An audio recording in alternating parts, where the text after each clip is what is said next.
Studies done in countries around the world have shown that when most people are presented with a set of facts about a controversial issue, they only carefully consider the evidence that supports a position they've already taken. And they automatically, without realizing it, discount the evidence that doesn't fit their position. Then, after they've cherry-picked the evidence that suits them, they use the slow-thinking, rational system in their brains to build what they're convinced is a completely logical argument for that position. And here's where it gets really weird. When people in these studies are then presented with definitive evidence that the position they hold is flawed, it doesn't cause them to question that position. Instead, it makes them believe even more strongly that they're right. It's very hard to get at the truth if you're a partisan. If I put 3 apples on the table and I say, how many apples are there? There's no disagreement. But if I show you an event that happened and I say, why did it happen? Each side comes at it with their pre-existing causal stories, with their values, with the narrative that they want to see supported. And each side sees what it wants to see. Because of confirmation bias, motivated reasoning, each side is able to make a totally compelling case that this is why this happened, this is what it means, and this is why it shows how evil they are. It's incredibly easy for others to hack our minds. All they have to do is trigger one of our biases with the right cue. And like Pavlov's dog, we tend to react to it in the way they want us to. Let's look at how social media companies do that. Dozens of times a day, many of us grab our digital devices and glance at our favorite social media feeds to see what's happening.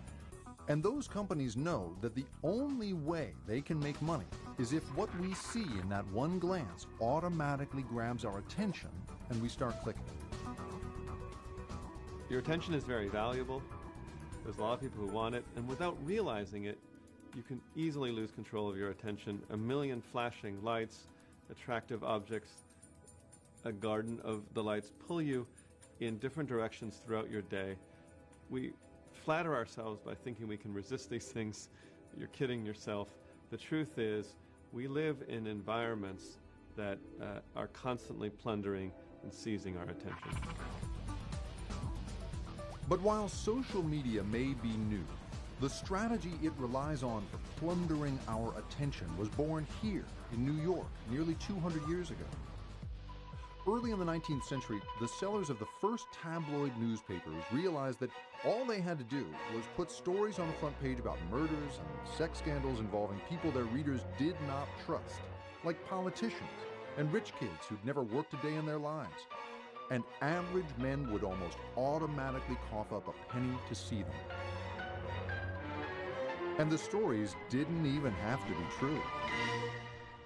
It was realized as early as the 1830s, when tabloid newspapers got their start, that the fake news, frankly, often sells better than real news. I mean, why be constrained by the facts? Why not feed people exactly what they might want to hear? And the mixture of it seeming true, but having the freedom of fiction creates a perfect product. Of course, today there is so much more to pay attention to.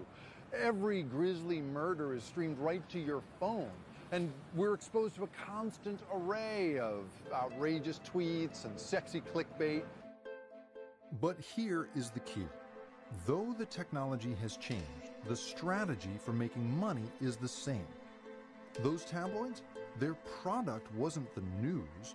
Their product was the attention of the men who automatically looked at those pictures. The tabloids made huge fortunes selling that product, people's attention, to advertisers. And today, you are not a customer of the social media companies. You are their product.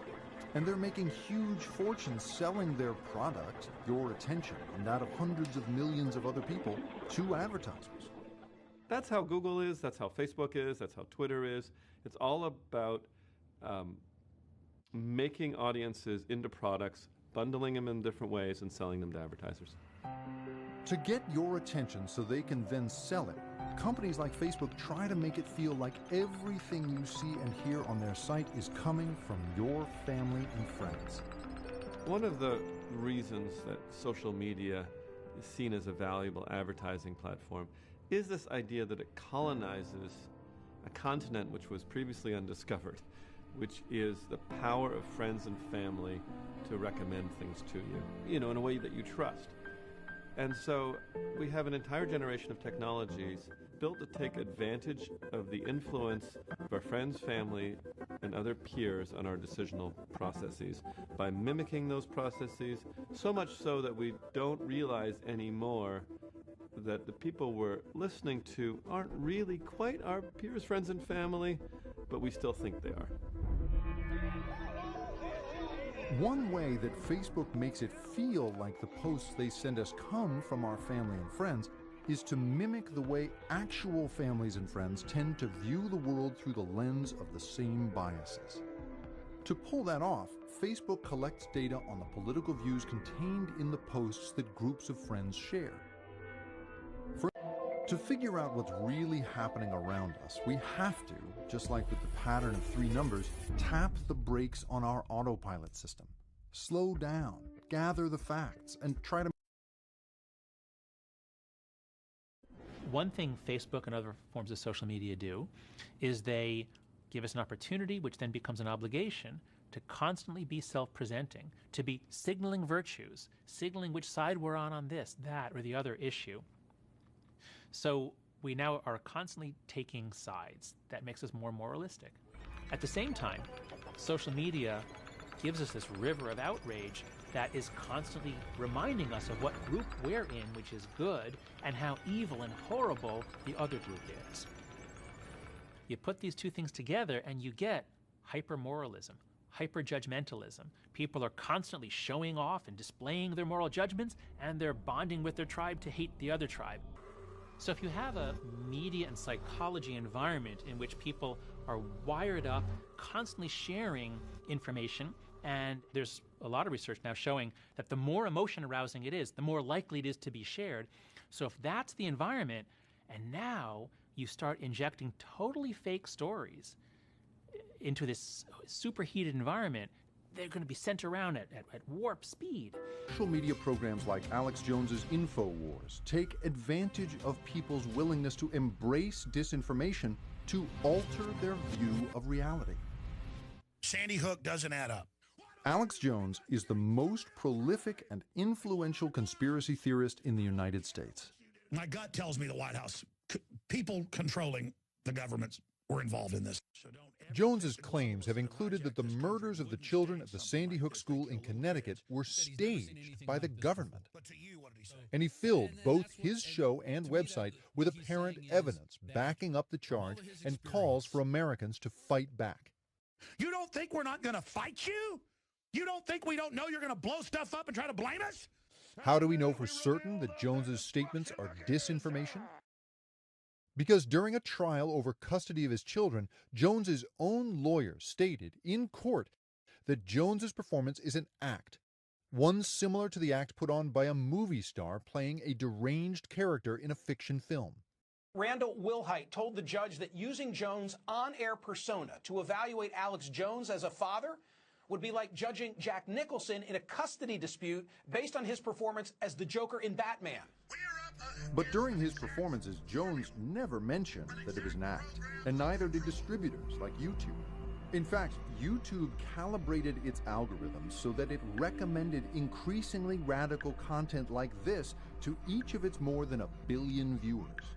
As a result, posts like this one by Jones comparing Florida students in favor of gun control to Hitler Youth were seen by even more YouTube viewers. Authoritarianism is always about youth marches. Here we go.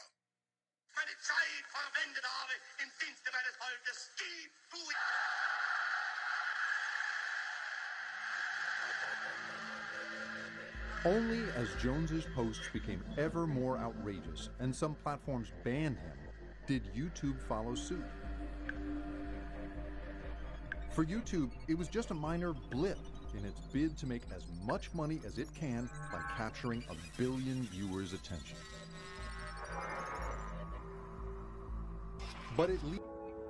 And in the United States, the retreat by each side into its own social media echo chamber, where they only hear from people who think just like them, has become one of the greatest threats our democracy has ever faced. Now, because of social media, any time a swastika is drawn anywhere in America, or any time someone says something rude or aggressive to a Muslim or an African American, that can get picked up and made national.